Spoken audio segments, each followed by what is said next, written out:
topics that we are going to be studying, inshallah. And the purpose of this study is, for you, is that you will have a complete way of practicing all the Islamic rituals, understanding all the different aspects of Islam through the lens of a well-established madhab that has a very high number of scholars that agreed with and kind of signed off on or a part of. So you are doing something that many, many scholars have been a part of. Now, I'm not telling you that this is the only way to do things. I'm not even telling you this is the best way to do things. But I'm telling you this is one very well-established way to do and understand. Does that make sense? So that's what you're learning. And that way, if you don't have too much knowledge, you just do practice it that way. Practice it the way I'm going to try to practice it. Then, later on in life, or later on when we do after this halaqah, 6 months later, I'll do another introductory text in a different madhab.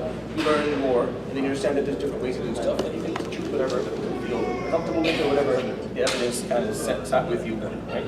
And you don't have the ability after studying an introductory text to ask questions, to answer questions, to tell people that what they're doing is wrong specifically, or to tell them that this is the only way to do things. What you do know how to do is how to do it properly, in accordance to one of the well-established, known form of the Islamic faith. So that's basically what you're getting out of this, but it is extremely important because many people go through their lives and they never actually study a whole text of fiqh where they understand all the different, because the text of fiqh will go into all the different details of how the Islam properly. Yes. Yes, so the texts that are here, there's 2 more left.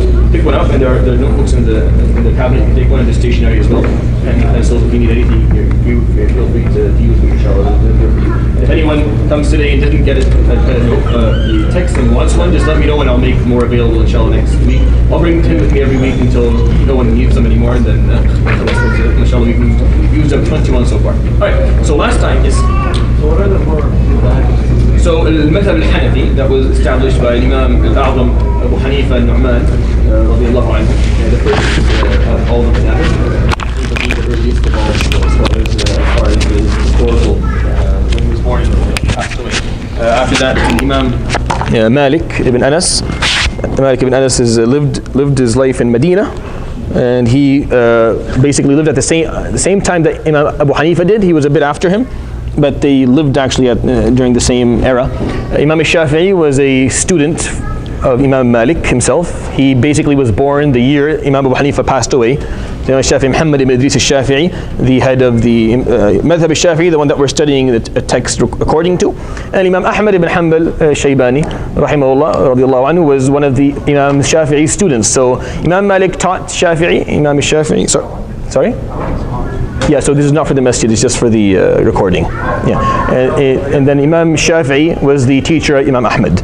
So there was a lot of, they were very close as teachers, but again, why is it that they all came up with different ways of doing things? Because evidence in Islam is subject to different methods of measurement, and you can look at it differently, and there's different ways to understand things, and there's different ways to weigh out evidence. So that's why they came up with they drew different conclusions from the different clusters of evidence that they worked with regarding certain ideas, and they understood things because in Arabic it's a very rich language, so there's sometimes different ways to understand what's being said here in the holy text. So they interpret it in whatever way makes sense to them, and another person may interpret it differently. That's why we have different madhab. So there's no English in this one, yes. So the English one you're going to have to, again, either on Amazon or from Toronto. It's called the Ultimate Conspectus. It's $20. It's a good investment if you're Arabic, because if you struggle with your Arabic and find it very difficult. All right. Is it possible to have a new madhab? It is possible theoretically. Will it happen practically? Maybe. I don't know for sure. I don't see why not. I don't believe that there's anything that would stand in the way of that happening. However, the requirements to actually start a madhab is a bit more complicated than you may think, meaning you need to come up with a new set of usul. And to understand what that means, you'd have to study usul fiqh to understand how it is, because you need a system and regarding how are you going to deal with evidence. how are you going to look at the Quran and the Sunnah and aqwal al-Sahaba and the different sources of evidence that exist within Islam? How are you going to weigh them out? What weight are you going to apply to everything? So that's a bit more complicated, but it is possible that that happens. For now, actually, with the four madhahib, you actually have more than what we need. We just need to revise a bit of details, and you don't really need to actually start a whole new madhab. We just rather need to maybe revise a number of details and opinions that exist within those madhahib, and how they weigh things out. Maybe it can be changed a bit, but that's pretty much it. You don't actually need a whole new way of thought. All right. So last time we talked about we started Kitab al-Tahara, talked about the different types of water, right? And then we talked. What else did we talk about? We explained. Yeah, we talked about the concept of qullatan, right? If it's over 200 liters, then as long as it doesn't change its characteristic, then it is not najis. It has to change characteristic for it to be najis. And if it's less than 200 liters, then the moment najasa touches it, then it's najis after that. And we talked about that water. There is a status of water that can exist between najasa and between tahara, where it's pure in its own sense, but it can't purify you. So water that's changed characteristic by something that is pure, like if you took lily pads and just and you mixed them with water to the point where it was this green slush, so it's no longer water anymore, right? Or there's more perfume or milk than there is water in it, so there's no longer water. So that would not be something najis, so it's not impure, it's not filth, but on the other hand, you can't really purify yourself with it or make wudu in it. So we talked about that a bit, and we talked about the different types of culture we can use when it comes to dhahab and fidda. You can't use anything that is pure gold or silver. You can use, however, pieces of culture that have been closed with silver. So if there's a hole in it, and they kind of close it up with silver, that's fine. Just like the same thing, fillings in teeth sometimes are silver and gold because it's needed. And the same thing in culture, you can fill it up with silver, and some scholars are okay with gold. We talked about using the siwak. And then we began by talking about furud al-wudu, the obligatory actions of wudu. So today we talk about religious purification. Now wudu is religious purification or ablution. When I say religious, because there is a difference here. It's not all. It's physical, but the reason you're doing it is religious. So you could be totally clean, like with not one speck of dust on you. But if you don't have wudu, you're gonna have to make wudu anyway. So we say, well, what's the point? Because I'm physically, my hygiene is very high. If that's the point, no, it's religious ablution or religious purification. So when we say religious, it means maybe the reason will be clear to you, and maybe it will not be clear to you, but you do it anyway because there's a ritual idea behind it, and there's a religious concept that's in it. And there's a lot of things that we'll talk about. I'll tell you, this is a religious concept, meaning it may not be something that you can see immediately. Okay, why is that like that, specifically like that? Like, why is there 5 pairs, not 4 or 6? So why? We can spend the rest of our lives trying to find out and debating, but it's just that's what it is. It's a religious concept. 5 is 5. I don't know why it's 5. There's a lot of people have theories, but we don't know exactly why it's 5. Why do we pray? Why do we fast Ramadan specifically? I don't know why it's Ramadan specifically. Why did Allah choose Ramadan? He chose it. Well, why did He choose it? I don't know. So there's religious concepts that it's Allah subhanahu wa ta'ala's choices, and we accept them, and there's divine wisdom within them. So we start from faslun, or chapter, وَفُرُوضُ الْوُضُوءِ سِتَّةُ أَشْيَاء. Does anyone know which page we're on in the text? 17. At the beginning, so the end of so at the end of page 17, if you're using the handout that I gave you, وَفُرُوضُ الْوُضُوءِ سِتَّةُ أَشْيَاء. And the obligatory, furud mean obligatory actions of wudu, of ablution. سِتَّةُ أَشْيَاء are 6 things in the madhab al-Shafi'i. Right? In the madhab al-Shafi'i, there's 6 things that are considered obligatory actions for wudu. Where do they get these 6 things from? They got them from the ayah. Right? So we're talking about wudu or ablution. Then the ayah in Surah Al-Ma'idah, Ya ayyuha alladhina amanu. What number is that surah? The number of the surah, what is it? Number what? I guess Surah, is it number 5? I'm not good at counting from the beginning. Is it 5? So the number of surah is 5, the ayah is 20 something. It's 6. No, it's the 6th or 7th ayah. 6th or 7th ayah, something like that. Ya alladhina amanu. إذا قمتم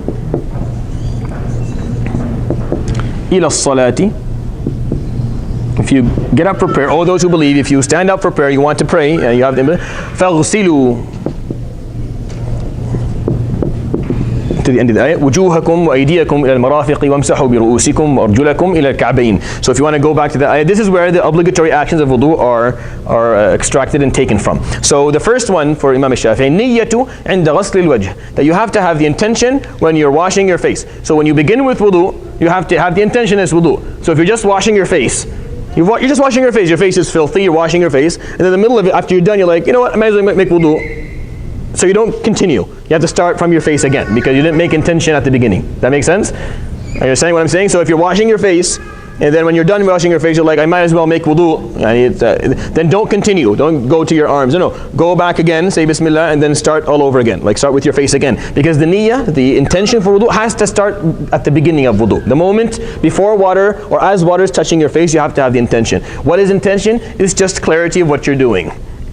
Just know what you're doing. Don't be sleepwalking through it, or don't be oblivion to what's actually happening, right? And the example that I gave you is a good one, because sometimes you're washing your face, you're not necessarily making wudu, you're just washing your face. You walk into the house, you're hot, you're filthy, you're playing soccer, you wash your face. If you didn't make wudu before that, right, then start washing your face again, right? So it's washing your face for niyatu inda ghasl wajh. You need to have the intention when you're washing your face at the beginning, right? The hands and the nose and the mouth doesn't count. So we're going to count. We're going to talk what the 6 obligatory stuff are, and then we'll move to the sunnah after that, inshallah. And if anything after that is still, if you still have questions after the recommended actions, then I'll answer, inshallah. Because if we're going to find they're all, it's just one thing at the other. So what the obligatory actions are, that means the things that you have to do.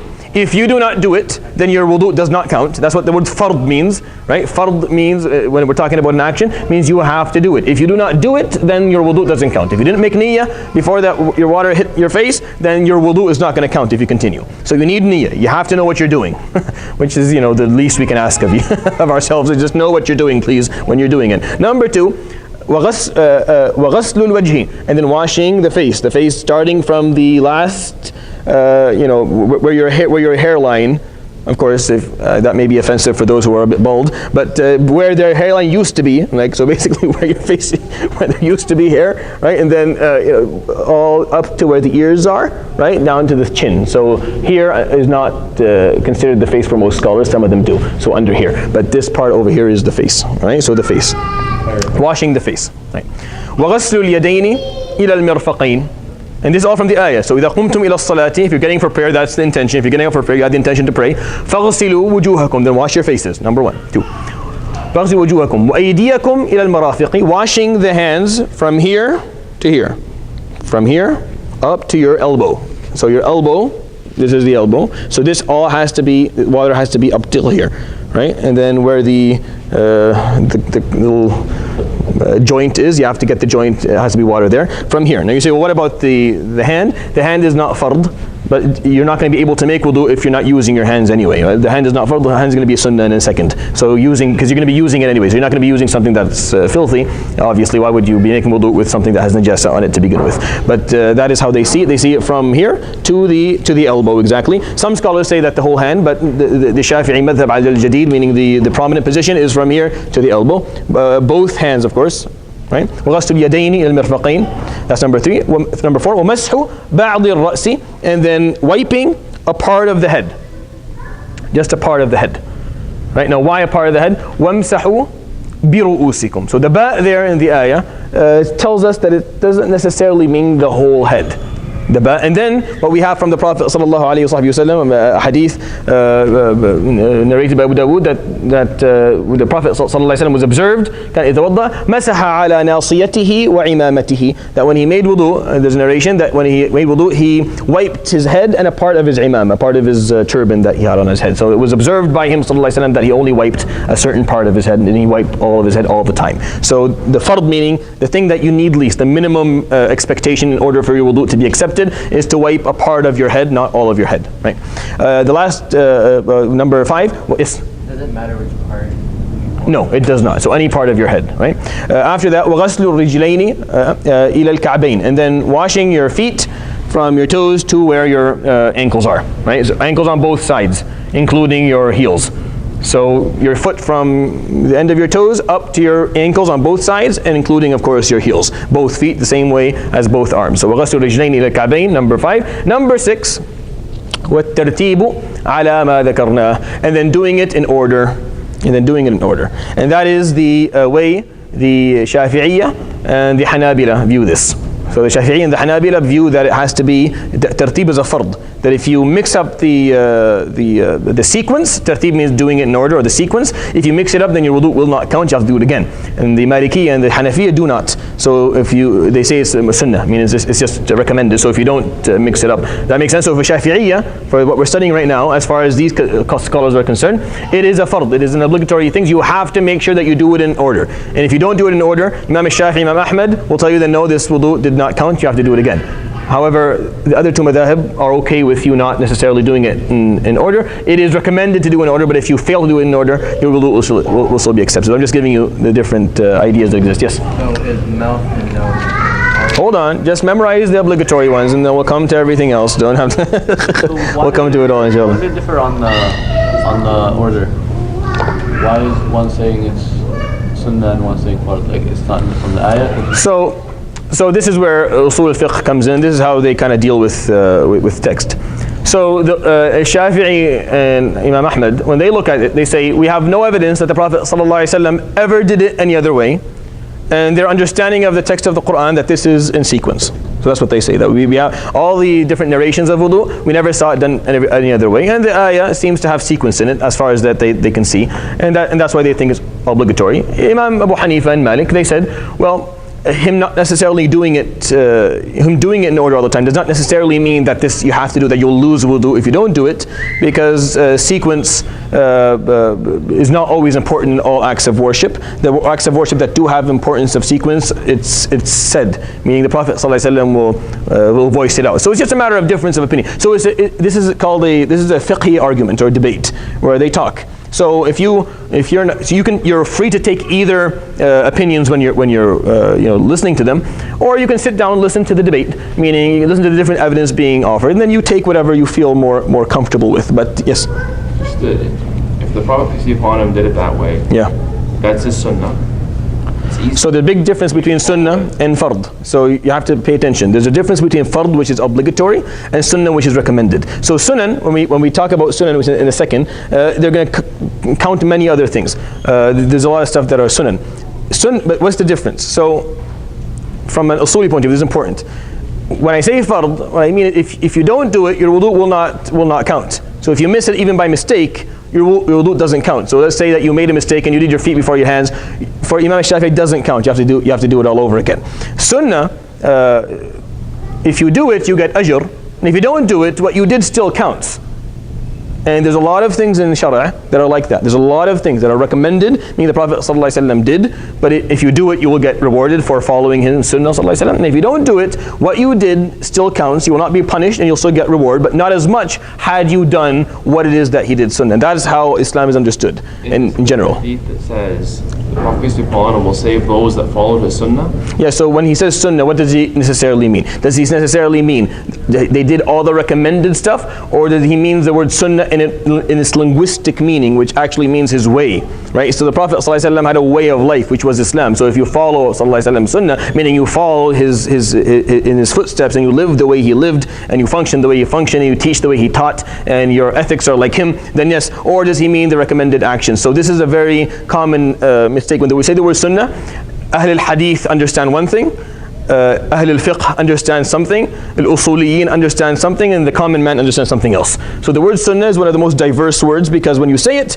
5 different groups will understand it differently. So when the word Sunnah means for Ahl al-Hadith everything he did, said, and approved of, sallallahu alaihi wasallam. That's how Ahl al-Hadith see it, or al-Usuliyin see it. For Ahl al-Hadith, it means everything that is narrated back to him, sallallahu alaihi wasallam, whether authentic or non-authentic. From a linguistic point of view, for the linguistics or the people or the scholars of linguistics, they understand that this is his way of life, sallallahu alaihi wasallam, and how he did things, alayhi salatu wasalam. When it comes to the Ahl al-Fiqh, they understand that this is something recommended that you should do, but if you don't do, you're not going to be held accountable. There are many things in Islam that are like that. Like you're going to find there's many things, to the point of almost most things are recommended. You do it, you get ajr. If you don't do it, you're not going to be punished. What you need to hold on to, however, as a Muslim, and make sure it's very clear to yourself and to everyone around you, are everything that is said fard or wajib before. So once you say obligatory, this is what we have to give a lot of emphasis to. This is the thing that we have to stop, make sure we are clear on, and that everyone else is clear on.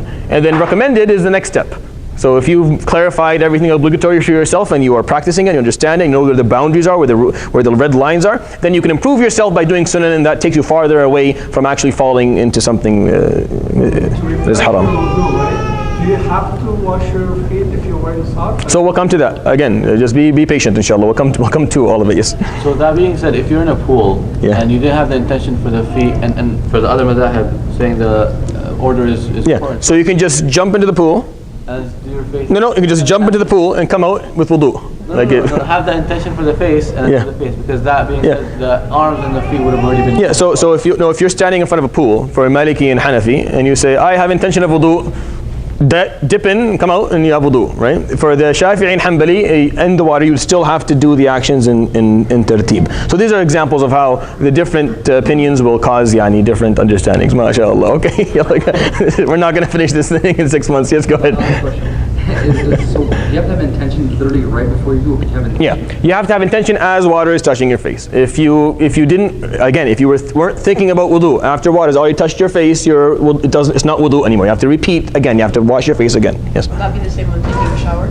The same thing when taking a shower. Whenever you make the intention of wudu, then start again. You have your shower all over again. So let's say you're taking a shower because you're filthy, and then you're like, I want to take a shower for sunnah. Then once you make that intention, then repeat doing what you do. So just make sure you know what you're doing. So it's just a matter of knowing what you're intending to do. All right. So those are the 6. Yes, go ahead. Yes, go ahead. It's okay. Yeah, go ahead. My question was, let's say you're making wudu, but you don't have the. For example, myself, I went to the washroom to brush my teeth, and then I was making wudu, and I know I was making wudu, but I wasn't thinking straight. And then at the end, when I was washing my feet, I remember I just focused on the fact. Repeat. Yeah, repeat. Yeah. So whenever you're not sure about your intention, repeat, because it's just better to do. Because intention is the foundation of whatever we do. If the foundation is rocky, you're not sure if you actually intended this to begin with. So if you're standing one day praying and you're not sure if this is dhuhr or asr, if you knew what you were doing when you started out, then just salam and start again, because you have to have clarity at the beginning of what you're doing. So the obligatory issues: intention, face, arms, part of the head, feet, and then sequence for Imam Shafi'i and Imam Ahmad. All right. Now, وَسُنَنُهُ, and the sunnah. So the sunan of wudu, 10 أشياء, 10 things. There are 10 things that are recommended during wudu. Number 1, at-tasmiyah, for you to say Bismillah, right? So if you don't say Bismillah, as an example for what the Prophet was talking about, if you don't say Bismillah, even though he said Bismillah sallallahu alaihi wasallam every single time he made wudu, right? Every single time he said Bismillah, we don't have it on record that he ever did wudu without saying Bismillah. If you don't say, your wudu still counts. However, you did miss out on a sunnah.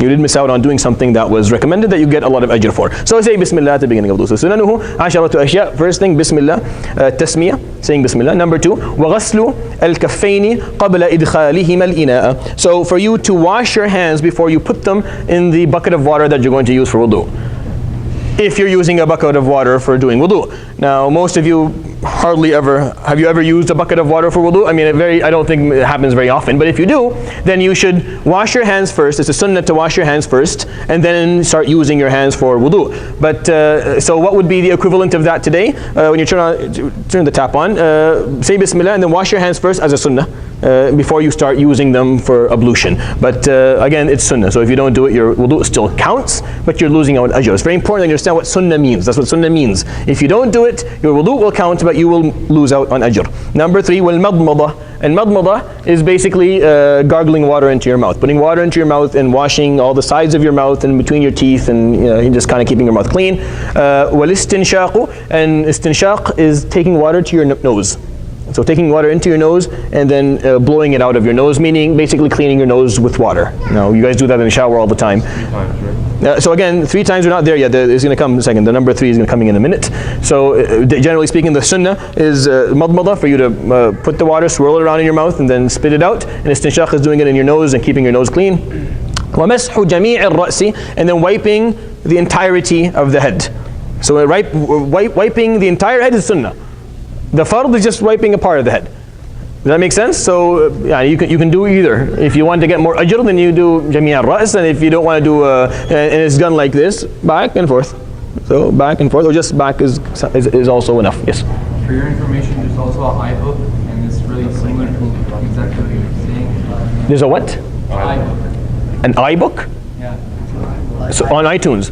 Yeah. So his book is on iTunes, but I think you have to pay like $1 for it or something. $5. $5, there you go. So his book, Musa Ferber's book, like in translation, is on iTunes for $5, but you have to buy it. Like at the end of the guy is alive and he doesn't want his material to be used unless you pay for it, which is I respect that. I think that's important. He put a lot of effort into translating. So if you want the actual translation word for word, then you can look it up inshallah online and you can pay for it on iTunes. Jazakallah khair. ومسح جميع الرأس, the whole wiping the entirety of the head. ومسح الأذنين ظاهرهما وباطنهما بماء جديد. And then wiping the ears, the inside of the ears, or ظاهرهما, the outside of the ears, sorry, the apparent side, وباطنهما, the inside of the ears, بماء جديد, with new water. What do you mean by new water? Meaning taking some water specifically for that. So let's say you wipe your head back and forth, and then you immediately go to your ears. No, the sunnah is take another, meaning wash your hands off and use a new bit of water for the ears from inside. And how it's done is it's like this, this here from inside and this from outside, and then back and forth, and back and forth. Right? It's very simple. It's not very complicated. So yes, go ahead. And just curious, that same thing kind of like with the head, like we don't have to be OCD about getting each spot because it's wiping. It's wiping. It's not washing. Yeah, so it's wiping. When you say the word wipe, then you're not saying that every single hair has to have water on it, or every spot of the ear has to have water on it. It's just wiping. So you wipe back and you wipe forth, and then the same thing, you wipe in and out. So very simple, using the index finger for inside and the thumb for outside, and you go back. وَمَسْحُ الْأُذُنَيْنِ, so wiping the ear outside and inside with new water, with water that you're going to use separate from the water you use for your head. All right, and of course, how did they come up with all of this? All of this has evidence, meaning all of this has a hadith, like Imam al-Hakim rawa, that the Prophet ﷺ مسح أذنيه بغير الماء الذي مسح به رأسه, that the Prophet ﷺ wiped his ears with water that was different from the water that he used to wipe his head. So there's always some evidence. Now the authenticity of that evidence always is subject to debate. I mean, you can talk about the authenticity. Now what is it that scholars do? Usually scholars, when it's something that is regarding details of a ritual action, if there's nothing to contradict it, they accept it. Right? If there's nothing to contradict it, then they accept it, and they put it as sunnah. Like if there's only one hadith, the hadith may be not too strong, may not be sahih, maybe hasan, or maybe less than that, but there's nothing to contradict it, and it's not causing any usr, meaning it's not causing things to become more difficult for you as making wudu, it's not making it more significantly harder for you to do, then they generally accept it as sunnah when they're studying the authenticity of the hadith. We continue. وَتَخْلِيلُ اللِّحْيَةِ الْكَثَّةِ, and for you to put water in the very thick beard. So if you have a thick beard, to putting water in it, to making sure that you're cleaning out anything that's inside the beard, that is also a sunnah. And when the Prophet ﷺ was seen doing it in a hadith narrated by Abu Dawood, قال هكذا أمرني ربي, this is how Allah subhanahu told me to do, to make sure that my beard was clean. The Prophet ﷺ had a thick and beard almost like this big. So it was a big beard, it was a black, and it was quite thick. So when he would make wudu, he would make sure that he thoroughly cleaned it out, and ﷺ took care of the way it looked. So he didn't look like me, not like this. No, he would take care of it, made sure that it was all trimmed up, and it looked nice, and he would spend some time almost daily fixing his beard, trying to look good. So unfortunately, many of us, myself being number one, we have the beard to follow his sunnah, to be closer to him, but then we ruin it by looking totally, just I don't know. So Ali would take time of actually making it look good, and then in the sunnah of wudu is to make sure that you clean it out thoroughly. Yes. Is there any specific ruling about dye? If I want to get rid of this gray, am I allowed to dye my hair? So that's a whole different thing. That's far down. But I'll talk to you about after prayer. Inshallah, I'll tell you what you can do. Inshallah, no problem. وَتَخْلِيلُ أَصَابِعِ الْيَدَيْنِ وَرِجْلَيْنِ, and then making sure water goes through the fingers of the hand and the toes of the feet. So when you're making wudu, you put your foot, let's say, under the tap, and you're washing your foot, right? So you may not necessarily, it's not fard for you to open between each toe and the toe beside it and make sure water is there. That's not fard, that's sunnah. It's sunnah to make sure that the area between the toes is clean, and the same thing between for the hand. So going like this and making sure that because there's small little pockets here of skin that sometimes will pick up dirt, especially in your feet more than your hands. But and even people who are a bit hefty here, right? This thing here, like the little part of your knuckles. People are a bit hefty. The knuckles can pick up a lot of dirt as well, so they should watch out for the knuckles. So what this means, وَتَخْلِيلُ أَصَابِعِ الْيَدَيْنِ وَالرِّجْلَيْنِ, is talking about washing the hands and feet with a bit more detail, meaning a bit more thoroughly, going through all the fingers and all the toes, making sure everything is completely clean. That's a sunnah. So if you don't do that, but you make sure that water touches the basic part, the apparent part of the hand and the apparent part of the foot, then your wudu is good and acceptable and valid. وَتَقْدِيمُ الْيُمْنَى عَلَى الْيُسْرَى, and it's sunnah to have the right before the left.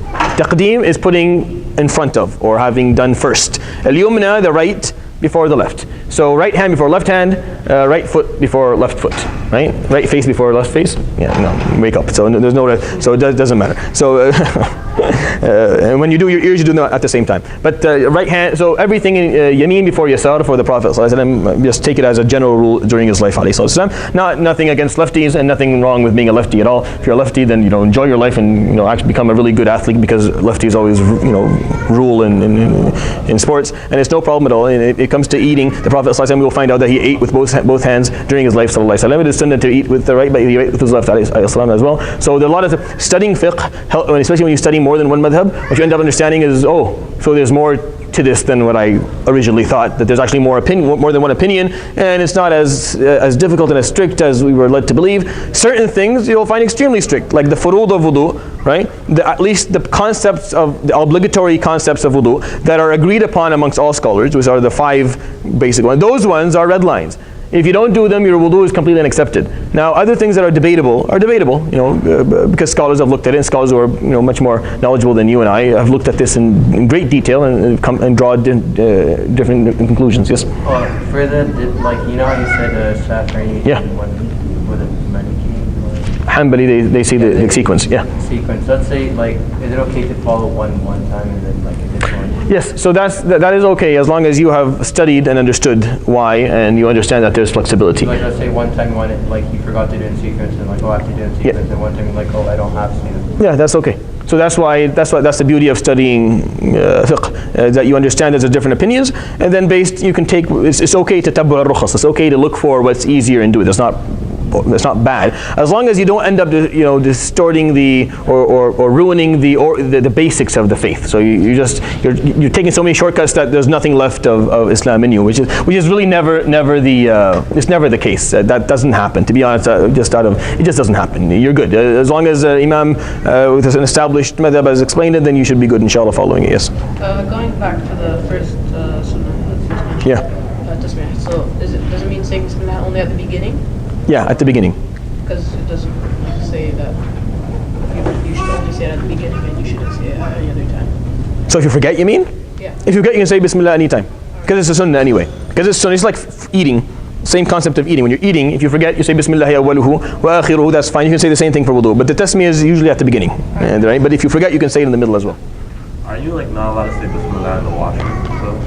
So that is if you are, forgive me, if you are urinating or defecating, you shouldn't be, saying his name, subhanahu wa ta'ala, or reading Quran or any of that stuff. Yeah, wudu is fine. So, you're just talking about the actual, where you are actually doing it, or when you are actually getting rid of your filth. How about you don't, read Quran then, just for that, subhanAllah, for a couple of seconds. And then after that, when you're making wudu, you're fine to say whatever you need to say, inshallah. Okay. Because, of course, things have changed now. Because now you make wudu and you go to the bathroom in the same place. It's the same little room, right? Back then it wasn't the same thing. You went to the bathroom over there, then you walked for 10 kilometers over here to make wudu, or you walked like a significant, for a significant distance before you actually came to a place where you're going to make wudu. You made it, or at least you made it far away enough for it not to be considered as a bathroom. All right. Yes. So for the general public, if somebody told you that this is sunnah, but it wasn't, but you followed that, would there be ajr for doing that, trying to follow this? So it's always a good idea when someone tells you this is sunnah, they say, okay, jazakallah khair, and then go find out. Like today, in today's world, with a lot of, people have a lot of different opinions, a lot of different rulings out there. I think before you actually take something as sunnah, maybe make sure first. Again, when it's something simple, as in a ritual action, maybe you can be a bit more flexible. But when it's something that can significantly change things for you, you should go make sure how authentic is all this, and is there any other interpretation, and then if it is, then you can go ahead and do it, inshallah. All right. وَالطَّهَارَةُ ثَلَاثًا ثَلَاثًا. And purification 3 times for everything. So doing 3 times each is a sunnah. If you don't do it, your wudu works. Your wudu works with these things, right? We were taught to make wudu with a cup of water. With a cup, like a small cup that you would drink and need another one after that to drink, like 250 milliliters. We were taught to do wudu in something very simple. Why? Because if you understand that this is the fard of wudu, then you can actually do it in a very limited. You don't need like 60 gallons of water to make wudu. You just need a very small, even a small amount. And if you're going to do it with sunnah, then you may need a bit more, but you can do it with a very small amount of water. Because what do you need? You need the face. You need the arms up to your elbows, both. You need to wipe just a part of your head, and you need your feet. And then you're done. And just make sure you do that in sequence. And for Shafi'i, then your wudu is 100%. Yes? Is it the mashhur of the madhab that they actually do the ears 3 times, or just a minority? So today, it keeps on going back and forth. They keep on fluctuating with, they haven't really depended. Is it the minority or is it the majority? So everyone who's, whatever they believe, they claim that no, the majority sees this. So they kind of deferred on whether doing the ears 3 times is actually the madhab of Imam Shafi'i, or if it isn't, I just leave that alone. Like, is it based on a hadith, or is it more of like a qiyas? It's more of a qiyas thing than it is anything else, because we don't, the hadith itself didn't specify if he did 3 times at all, but it didn't say he didn't. So we're not sure if there's a qiyas. But when it comes to the face, to the arms, to the head, and to the feet, then doing it 3 times each. Yes. In terms of wiping and washing, how would you differentiate? Like how much water should be enough to wash the face or arms? As long as water hits every part of the face, that's all you need. You just need water to touch every part of your face. You can just make it. Yeah. So you can just take enough water and just, but it has to clean. So it has to be enough water to cleanse. So if it's just smearing water on a filthy face and now you just look, horrible, that doesn't work. It has to be enough water to actually cause the physical purification or cleansing, right? So it's not measured, it's not tangible as far as we know with a number. It's more of a personal kind of understanding. Yes. Was there anything mentioned about preserving water, like regular? Yes. So there are many hadith that are regarding that. لا تسرفوا في الوضوء ولو كنت على لا تسرف في الوضوء ولو كنت على نهر جار. Meaning, don't use too much water for wudu, even if you're making wudu at a river. Like we're standing in a river, you're making wudu in a river. Don't overuse, don't overdo it. So don't overuse water. The Prophet ﷺ talked about that many times before. And the reason that we understand furud today is for that, specifically for that. So you don't have to use too much water. And if you want to follow the Sunnah of the Prophet ﷺ, well, still don't use too much of it. So the conservation of water is extremely important. The Prophet ﷺ has many hadith talking about that, as the example that I gave you. All right. That would just follow under Sunnah, not Fard. What is it? Would that follow under Sunnah or Fard? Which one? Not using too much. Yeah, it's Sunnah, obviously. If you even though it's a command, he's saying don't do it. It's still supposed. Yeah. So again, when it comes, you and I have to revise for you a lot of things in usul. So not every command is going to lead for something to be fard. Not every command is going to be fard. Some commands are going to be fard. Some of them are going to be wajib. Some of them are going to be mandub. Some of them are going to be mubah. So there's different, studying usul al-fiqh will give you a lot of clarity on how this all works. It's not all the exact same, not all of it has the same weight. There's a lot of context that needs to be observed and understanding of exactly what he meant. Yes? Maybe just like a simple answer for right now is that linguistically, if the words being used imply an absolute obligation that's taken into consideration, the other thing is that if the Prophet sometimes did something and then didn't do an action, then that's showing that it's either recommended or it could be in the dislike category. Because for him to do it and then not to do it, it's implying that it's less than obligatory or less than prohibited. Sure. Jazakallah khair. All right, the last one, wal muwalah. And muwalah means for you to do it consecutively, meaning you don't have a long period between what you're doing. You don't keep a long period between one action and the other. So if you finished doing your arms, now you're going to move to your head. You shouldn't wait. You shouldn't chat for 15 minutes and then go back and continue your head. So this is sunnah for Imam Shafi'i. This is actually a sunnah. Now, other madhahib have a difference. In Malikiyah, they view it different. So the Shafi'i and the Hanafiya see it as a sunnah.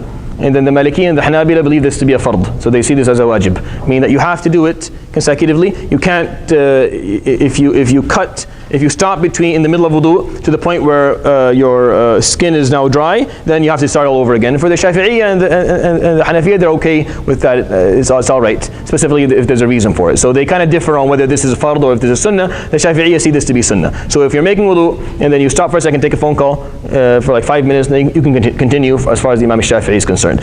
For others, Maliki and Hanabila, they see it a bit differently. It's recommended to have a reason, but if you don't have a reason, you're still for the Imam Shafi'i and Imam Abu Hanifa, then you're still good. You can. So like you wash your hand and then you take another 5-minute break and then wash your hand. And then you Yeah, so it's makruh. So that's unrecommended, but your wudu still counts, right? So this is how this is seen. So it's unrecommended. It's not something good. We are not encouraging you to do it, but it's something that you shouldn't be doing. But your wudu at the end will still count for the Imam Shafi'i and Imam Abu Hanifa. Yes. Do you know why, like, it's sunnah, not like fard, to stay in a long period of time? Or the reason that they. Because I can see why it would be fard, but not. So for Imam Shafi'i and Imam Abu Hanifa, they said, well, the muwalah, meaning doing it consecutively, does not exist in the ayah of wudu. The ayah for them is the ayah that encompasses all the fara'id of wudu, all the obligatory actions of wudu exist in the ayah in Surah Al-Ma'idah. Everything that's not there is not a fard. It's something that is sunnah, that is recommended, that is a good thing to do, but you don't lose your wudu if you don't do it. So that's how they see it. And then others have a different understanding. They see doing it consecutively to be a part of the action itself, to be an actual part of the action. Yes? I thought you said for Hanafis and Malikis it has to be consecutive, and then for Shafi'is you said it's only recommended. Yes, exactly. Okay, and then does Ahmad ibn Hanbali agree with Imam Shafi'i? Does he go with? No, so for muwalah, it's different. So the Shafi'i and the Hanafiya, they see muwalah meaning consecutive wudu, doing it immediately, not leaving long periods of time. They see that to be sunnah. And then Imam Ahmad and Imam Malik, they see that to be fard. Okay, so the Hanbalis and the Malikis. Yeah, maybe I shouldn't do that anymore. So I'll leave out the comparative fiqh for now, so we don't confuse everyone. If you have any questions regarding something that you may find difficult, I'll tell you if it's okay in a different madhab, because that may confuse everyone if I keep on bringing. You can also post the questions. Yeah, you can also post questions on the video, inshallah, and I'll answer you inshallah, if I don't answer you during the halaqah. So those are the 10 sunan of wudu. So if you go back and you count them, the first one is tasmiyah, saying bismillah, and then washing the hands, ghaslul kaffayni, before you begin your wudu or before you take out water. Wal madmada, meaning rinsing your mouth. Wal istinshaqu, taking your mouth to the nose. Those are 4. Wa mashu jami' al-ra's, and then wiping the entirety of the head. That's 5. Wa mashu al-udhunayn, and then wiping the ears outside and inside with new water. That's number 6. Then wa takhlilu al-lihyat al-katha, and then rinsing or going thoroughly through the beard if it's a thick beard. Number 7. Wa takhlilu asabi' al-yadayn wa rijlayn, and then the toes and fingers, going thoroughly between the toes and fingers and washing them. And then wa taqdeemu al-yumna 'ala al-yusra, and then putting the right hand before the left hand and the right foot before the left foot, and then doing it 3 times each. And when muwala, meaning doing it consecutively and not keeping periods of time between each movement or action and the one after it. So those are the sunan. Now there's a lot of sunan. Should you memorize them all? No, you know these ones anyway. What I need you to know are these. Memorize the fara'id. So you know what the minimum requirement for wudu is if you're in a hurry, or if you don't have much water, or if you just have the luxury because you're at school or you're in a university or you're in a mall, or you can't, you don't have time to take off everything and just sit there for a good 10 minutes and wash everything up, and just because you walk out like a duck, right? At the end of this, like, it's a lot of if you want to do it, then you know what the fara'id are. You stick to the fara'id, and that way your wudu is accepted and you can make. So this is the benefit of knowing. Yeah. Yeah. Is it 11? It may be 11. I think what he puts together is madmada and istinshaq. I think rinsing the mouth and the nose is one thing. Wallahu a'lam. I maybe counted those as 2 things. Again, it's just, if you know the sunan, every sunnah has a hadith or something behind it that indicates it's being recommended, and the fara'id also have the ayah of the Quran that come behind. That's how the Imam Shafi'i used the evidence regarding wudu. So that's ablution. Now, the chapter after that, faslun. والاستنجاء واجب من البول والغائط. Al-istinja is cleaning away filth, right, from your private areas. That's what istinja means. Al-istinja wal-qata', which is to cut something, so you're cutting off filth. So that's basically the idea. Yes. Is it possible to mention the socks? It is coming up. Wallah, it's all going to come up. Yeah. No, don't worry, it'll all be here. It's small. It's a small text, but it has almost everything you'll need. والاستنجاء واجب من البول والغائط, and it's obligatory to rinse away filth from private areas when you are defecating or urinating. What is the translation of istinja in if whoever has the text?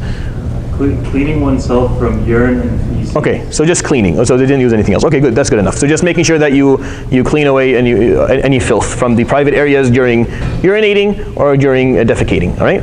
So والأفضل أن يستنجي بالأحجار ثم يتبعها بالماء. And the best thing, this is of course this is an opinion that existed some 900 years ago.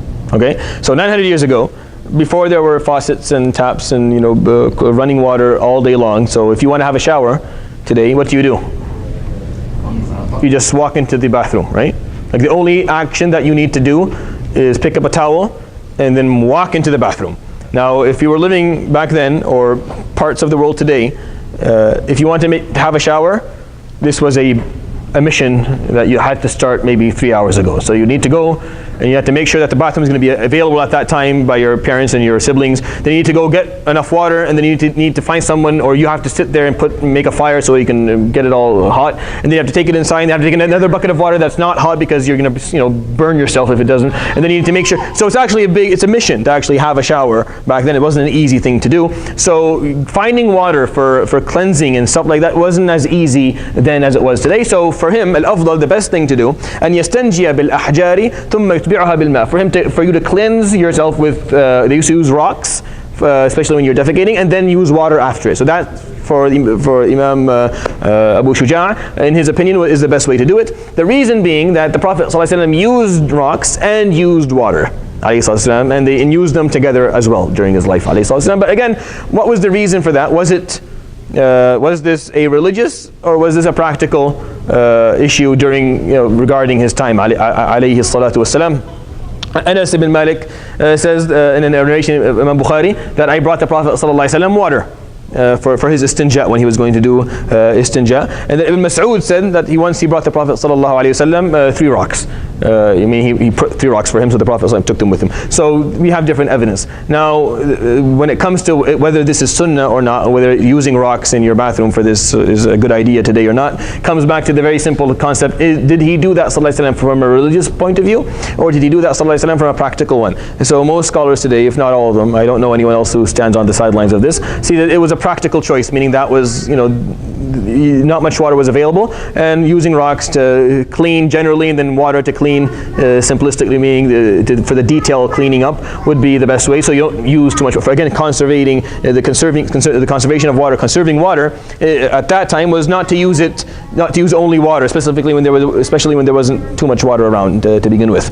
So that's the idea. ويجوز, so if you continue what the text is saying, ويجوز, and it's permissible, أن يقتصر على الماء, for you only to use water, أو على 3 أحجار ينقي بهن المحل, or to use only 3 rocks, as long as ينقي بهن المحل. Yunqi is purifying the area with them, meaning the private area of yourself. Meaning using either just water is permissible, and using just 3 rocks, as long as you're cleaning it up properly, is also permissible. فإذا أراد الاقتصار, if the person wants to only use one thing, either water or rocks, على أحدهما, with only one of them, فالماء أفضل, then water is definitely better.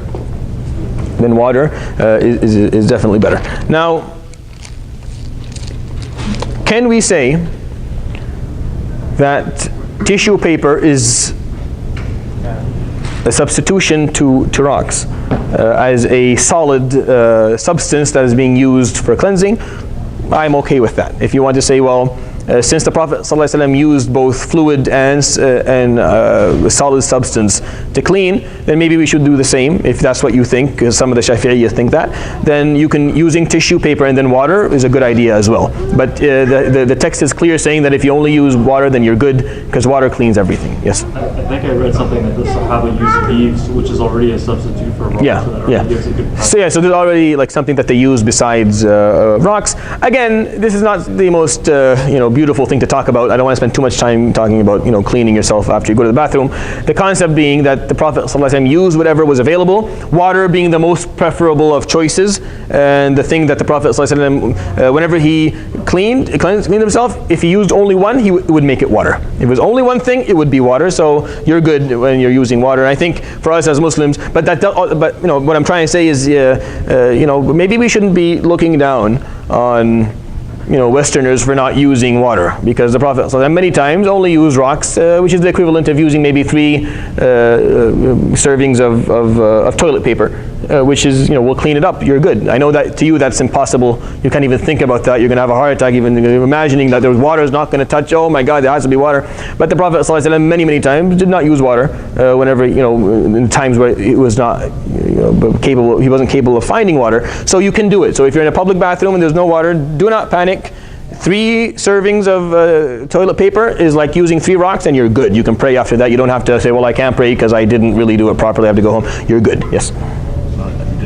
Okay, awesome. Okay, so even if there's leakage after, for example, like let's say you clean yourself, whatever. Yeah. You think you're good. And then so if you're talking about urine, that's a different thing. Okay, we'll leave that for later, because we're going to come to that inshallah when it comes to the leakage of small amounts of filth. We'll talk about that inshallah. Don't worry. So it's going to come. But generally speaking, that makes sense to you as far as what we're going to use. All right. وَيَجْتَنِبُ اسْتِقْبَالَ الْقِبْلَةِ وَاسْتِدْبَارَهَا فِي الصَّحْرَاءِ.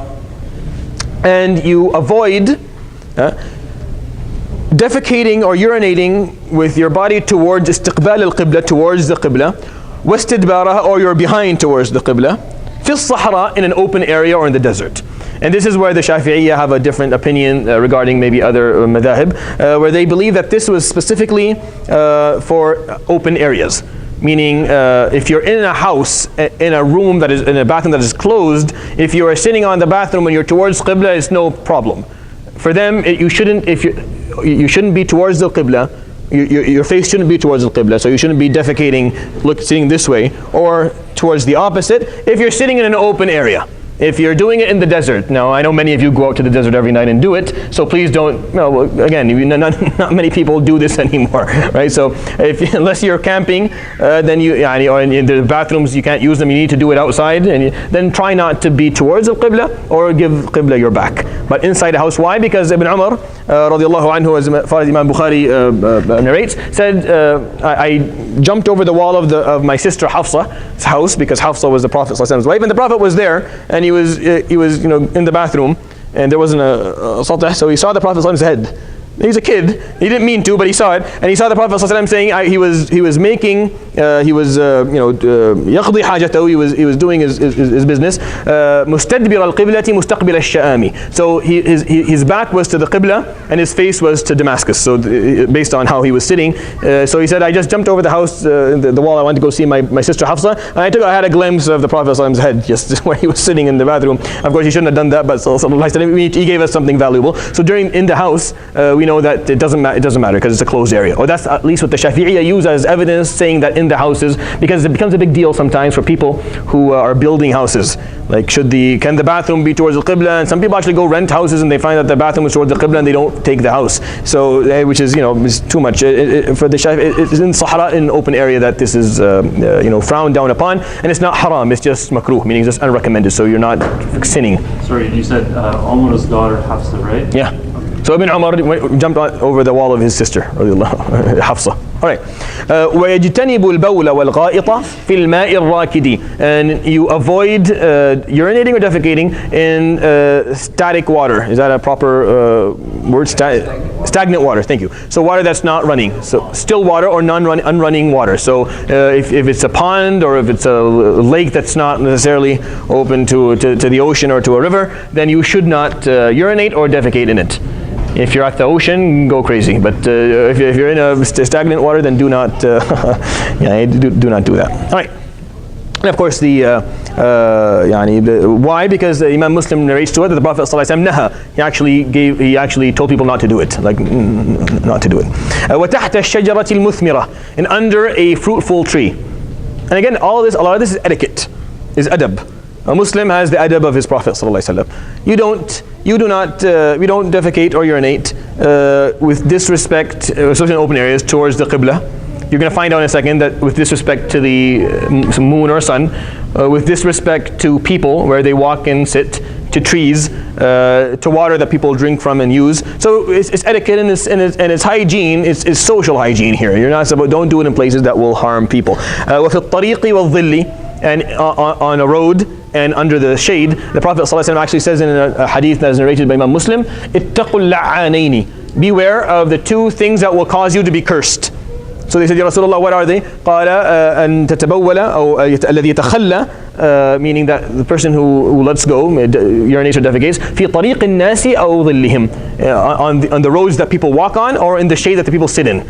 So people sit under a tree. Do not, if you have a dog, then the same concept exists. If you have one, then you shouldn't, especially on the road people are walking, don't do it there, and make sure, just don't. And subhanAllah, here today, alhamdulillah, in this country, we don't have, this is not a big concern or problem. Live elsewhere and you'll understand exactly what I'm talking about, and it becomes a much a big problem. Actually, Imam Nawawi, when he talks about these things, he says these are not karaha, these are for tahrim.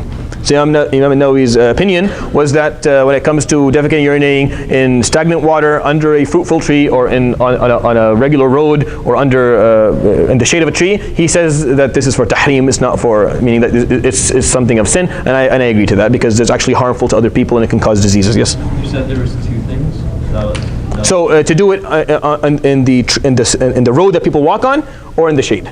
So those are two things. Yeah, he said. وَلَا يَتَكَلَّمُ عَلَى الْبَوْلِ وَالْغَائِطِ, and a person should not speak when he is urinating or defecating. Do not strike a conversation with the person in the booth beside you when you're doing it. And if you need to say anything to your wife or your sibling or someone, how about you wait until you're done your business and then you can talk. So وَلَا يَتَكَلَّمُ, he will not, wait inshallah. Allahu Akbar, Allahu Akbar. Oh, thank you. Yeah, I just missed, and then وَالثُّقْبِ. So there's a word that I'm kind of, وَفِي الطَّرِيقِ وَالظِّلِّ, so you don't do it on a road or under the shade of a tree, or in any shade that people can sit in, because it's places where people usually sit. وَالثُّقْبِ, and in a hole. So if there's a hole in the ground that someone is obvious to you that someone had actually made that hole, then don't do it there, because they must have done it for a reason. So الثُّقْبِ, in the Prophet ﷺ naha عن ذلك. Yes. Made a hole for that. That's a different thing. You've made it for that, so you can do it in your own hole. Yes. The question I have is, so when you can't speak while you're defecating or peeing, right? Is that literally at the action of it? Or? Yeah. So while you're doing it, it's unrecommended for you to be striking a conversation. So of course, if you're about to be killed by someone, then please call for help, and if they need you, then you can tell something, you can say something important, but generally speaking, do not strike on a conversation. The Prophet ﷺ, we have a hadith by Imam Muslim, مَرَّ رَجُلٌ عَلَى رَسُولِ اللَّهِ ﷺ, someone passed by the Prophet as he was urinating, فَسَلَّمَ عَلَيْهِ, and he gave him salam, and the Prophet ﷺ did not answer. Right? He usually always answers. So they took from that you shouldn't speak. It's unrecommended again. It's not as haram, but it's as recommended for the Shafiee at least. Another thing is the Prophet ﷺ said in a hadith, لا يخرج الرجلان يضربان الغائط كاشفين عن عورتيهما يتحدثان فإن الله عز وجل يمقت على ذلك. If two people should not leave their house, go defecate somewhere with their pants down, talking to each other. Allah SWT does not like this. So He doesn't like people when you defecate, be in a place where you can't see someone else and someone else couldn't see you. If you as much as possible, and do not strike a conversation. Yes, Harun. What if? What? Yeah, there you go. So if you need something, if it's importance for you for what you're doing, that's fine. But I'm saying don't strike a conversation. Again, listen to don't strike a conversation. Yes. But if someone's talking to you, do you ignore them, or? So just say, I need to go to the bathroom. Wait for a second. I'll talk after, right? And then. You're already in the washroom and no one knows. So just wait. If it's nothing of importance, wait until you're done. If it's your mom talking to you, answer. Like if your mother or father talk to you, please answer, so that I don't end up the person who told you that you can, when you get beaten, you come to me and it's like you told me. No, just answer your parents whenever they talk to you. But it's sunnah for you not to be speaking and striking conversations during. Once you're finished. Yeah, you're fine. Yeah. Of course, you're fine. Yeah. No problem. Yeah. In the bathroom? I know it's people do weird things. Well, does anyone go to the bathroom without their phone? Whoever goes to the bathroom without their phone, put their hand up. See, no hands up. And everyone goes to the bathroom with their phone. Don't touch anyone's phone. Unfortunately, we have like everyone's just sitting there. Like we don't contemplate anymore during defecation. Like everyone's just doing something. So please take those moments of cleansing yourself to kind of reflect on the world and your life and stuff like that. That one person on the newspaper. Yeah. No, everyone's on their phones now. Everyone's playing a game or putting a mean comment on YouTube or something like that. Right? وَلَا يَسْتَقْبِلُ الشَّمْسَ وَالْقَمَرَ وَلَا يَسْتَدْبِرُهُمَا. And the person who's defecating and urinating should not have the sun or moon in his toward. He shouldn't be facing them, and he shouldn't have them to their back. Now, that is specific to the Shafi'iyya. And the madhab today, meaning the prominent position of the madhab, is that doesn't count, because there's very little evidence, almost no evidence at all to support this, a very weak hadith that supports that concept. So the قال الخطيب في الإقناع وهذا هو المعتمد, meaning the Imam al-Khatib in his book al-Iqna' said that what is prominent now is that it's okay for you to face the moon and sun or have them to your back when you're defecating. It's nothing, meaning that the sunnah for that is not well established. But it's in the book. We have to read it anyway. But yes. What about the magazine and journals people put in the magazine? Yeah, so there's nothing wrong for you to be reading. Like I'm not saying you can't read. There's no hurra. I'm just saying don't strike a conversation with others as you're doing it. But just don't read the Quran, like you said, please, or any Islamic book or anything that has a pure or religious affiliation to it. It's just out of respect to it. Now, the chapter of that faslun. وَالَّذِي يَنْقُضُ الْوُضُوءَ سِتَّةُ أَشْيَاء. And what invalidates your wudu, meaning causing you to need to make wudu again, are 6 things for the Shafi'iyya. For the Shafi'iyya, we're going to talk about 6 things. Again, there's difference of opinions on the different madhab, but know these 6 things and then we'll build on them, inshallah, when we study a different text. The first one, مَا خَرَجَ مِنَ السَّبِيلَيْنِ. So when anything leaves the 2 exits. Let's say exits. So that you have 2 exits. When anything exits you, مع السلامة, and then you need to make wudu again. So if anything, air or substance or fluid. So when it's leaving you, your wudu leaves with it. So it takes your wudu with it. So whenever, yeah, go ahead. No, don't elaborate. Just easy, yes or no. Cleaning the private parts, left hand only. Just yes or no. It's okay. It's recommended. It's more recommended with the right hand, but you're good to do both ways as well. So. Use the left when you're cleaning your private parts. Use your left. Yeah, but it's okay. Yeah, but it's okay either way. The issue is not as it's not very difficult. So you can use both, but it's more recommended. Yeah. All right. That's the first thing. So you understand what I mean. If you use wudu, when you lose your wudu once you go to the bathroom or you leak air or anything to that extent. All right, that's number 1. Number 2, وَالنَّوْمُ عَلَى غَيْرِ هَيْئَةِ الْمُتَمَكِّنِ. So in sleeping, you lose your wudu when you're sleeping. عَلَى غَيْرِ هَيْئَةِ الْمُتَمَكِّنِ. When you're not sleeping in the form of sleep that is called hay'at al-mutamakkin, the appearance or the status of al-mutamakkin. Now, what is al-mutamakkin? Sit like he's sitting. Yeah, so that's mutamakkin, right? So you're seated in a way where your exits are secured, or the exit that leaks when you're sleeping can't do it. So unless you're 4 years old, you don't really leak anything else during sleep. But besides, you may during your sleep let go of air. So if you're sitting like that, right, then if you fall asleep sitting like that and you wake up, then for the Shafi'iyya, your wudu is still with you, because you're sleeping ala hay'atil mutamakkin, in the status of someone who's established on the ground so that their exits will not leak air. Yes? So it's not about the fact that you slept, it's about the fact that you wake up. So when you sleep, the Prophet ﷺ tells us wika ussahi al-aynan. So what holds your gas leakage is your eyes staying awake, meaning staying asleep. فَمَنْ نَامَ فَلْيَتَوَضَّأ. He who sleeps should make wudu. Again, that's the narration of Abu Dawood. So when they talk about hayat al-mutamakkin, there's evidence to support that. When you fall asleep sitting down with your exit secure, then you don't have to make wudu if you wake up. If you choose to make wudu again, that's fine. Yes. So that's the second one. Yes. So if they're sitting down, like I'm saying, they don't have to make wudu again. Yeah. So as long as they're seated properly, like they're sitting like he's saying, they didn't fall to the side right? If they fall to the side, then it's not mutamakkin anymore, and they've allowed the exit to leak. So as long as they're sitting down properly. Something at the back of Yeah, so they're sitting with their back, that's fine. So they're still, so the bottom part is still well established on its place. So النوم على غير هيئة المتمكن will cause your wudu to go invalid. It invalidates your wudu. But if you're sleeping على هيئة المتمكن, with your bottom part established properly, then your wudu is valid, right? Huh?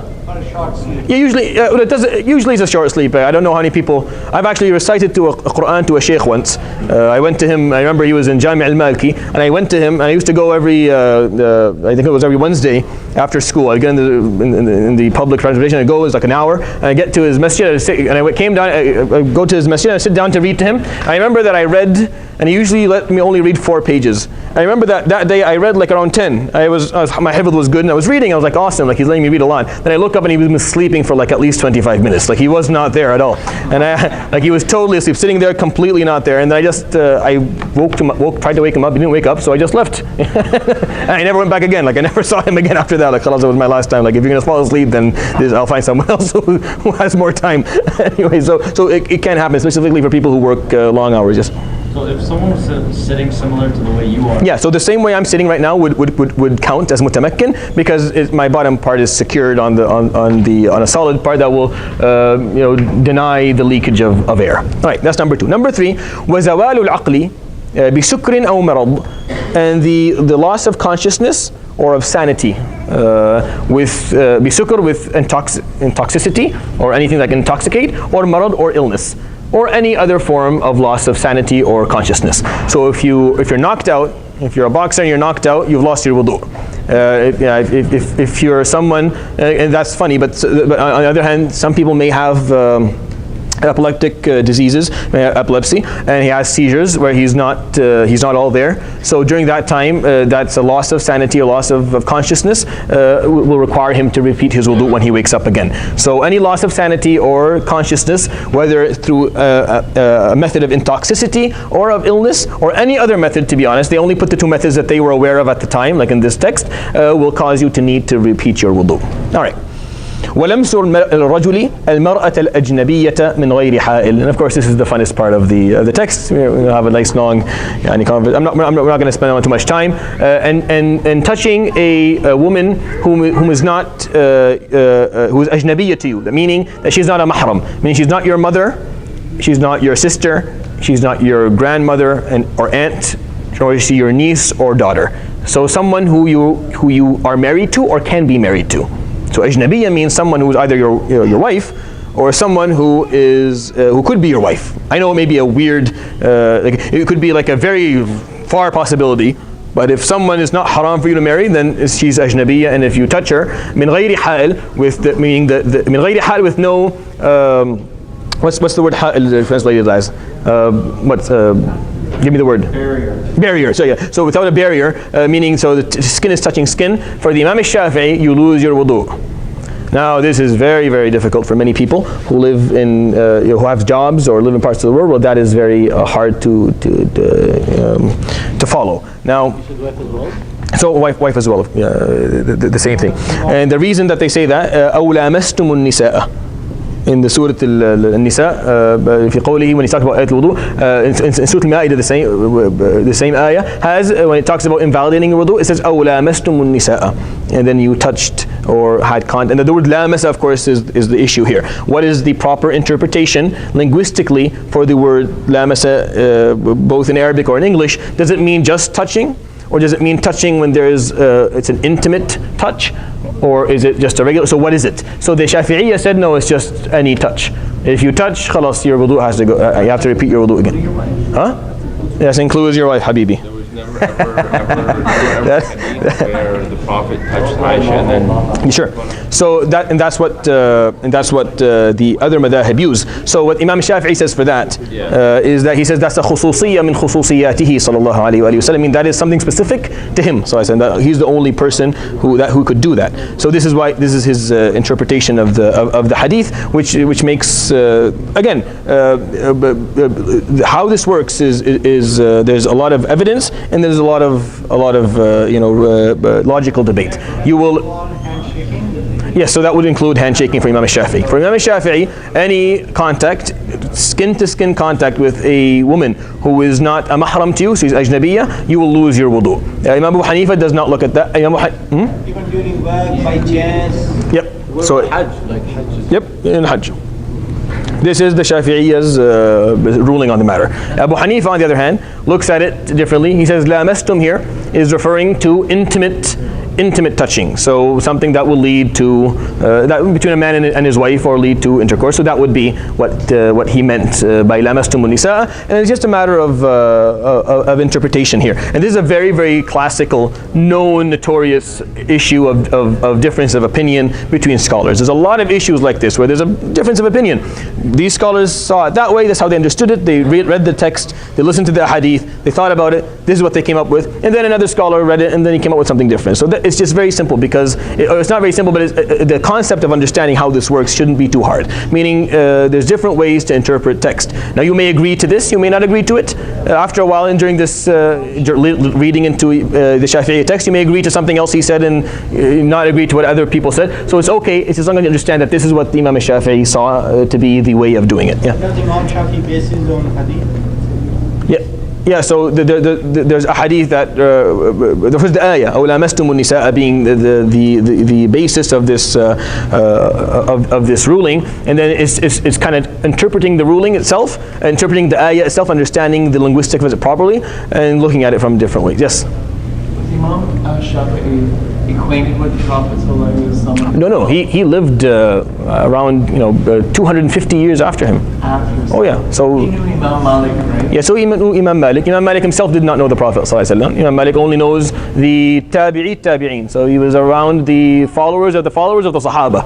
So he was 4th or 5th generation after the Prophet ﷺ. Of course, by then all of the hadith had been gathered, so they had the ability to actually go through a lot of the evidence that existed. Let me just read one more, and then so we can finish this. I just want to finish the وَمَسُّ فرج الآدمي بباطن الكف ومس حلقة دبره على الجديد. And then touching the private part of the human being, whether male or female, with the inner side of the hand. So بباطن الكف ومس حلقة دبره, and then touching the forgive me for the usage of the word, but the anus, basically, with the inner part of the hand on the على الجديد. When you see the word al-jadid, and this is the first time that it came up in this in this text, Imam Shafi'i is very unique in his madhab, because he had a madhab, he came up with a way of doing things when he lived in Mecca, and that was called al-madhab al-qadim, the old madhab. And then he moved to Egypt, and during his life he changed a lot of his opinions in Egypt, because he was introduced to a very different culture, a different time and different problems, and he was introduced to a different amount of evidence as well. So and that's called al-jadid, so the new madhab. So in the new madhab, touching with the inside of your hand, your private part from in front, or the moist part of your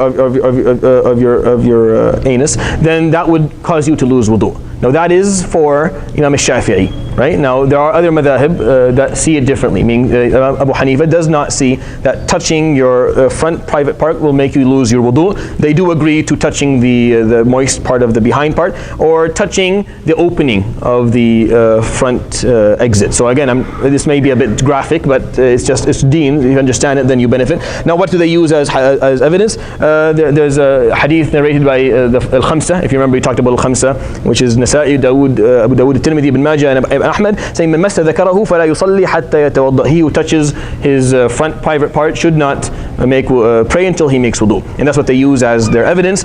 Those who understand this differently, they understand it by his meaning touching the moist opening in front, or the moist opening on the behind. That is when you make wudu. And if you're just touching the normal, just the skin, the basic skin, then you don't have to make wudu. So there's difference of opinions here, right? So you can take whatever you see to be more acceptable to you. But it's the same as the one before. So the one before, touching a lady, there's different opinions whether this will cause you to use wudu. Imam Shafi'i says yes, others say no. And when it comes to touching just the general private part, just the skin, nothing moist, no moist openings or exits for in front or behind, then Imam Shafi'i says you have to make wudu, others says you don't. Imam Abu Hanifa says that you don't have to make wudu, right? It's not over clothes, right? Like it's No, it's actually skin over skin. Over clothes is completely fine. We're talking about skin touching skin. So when skin is touching skin, if your hand bottom, the inner part of your hand, the front part of it, is touching your private part from in front, then for Imam Shafi'i you need to make your wudu again. For others you don't necessarily have to, but they all agree to the moist parts, meaning the moist exit, the moist opening from behind or in front. If you touch that, then you need to make wudu again.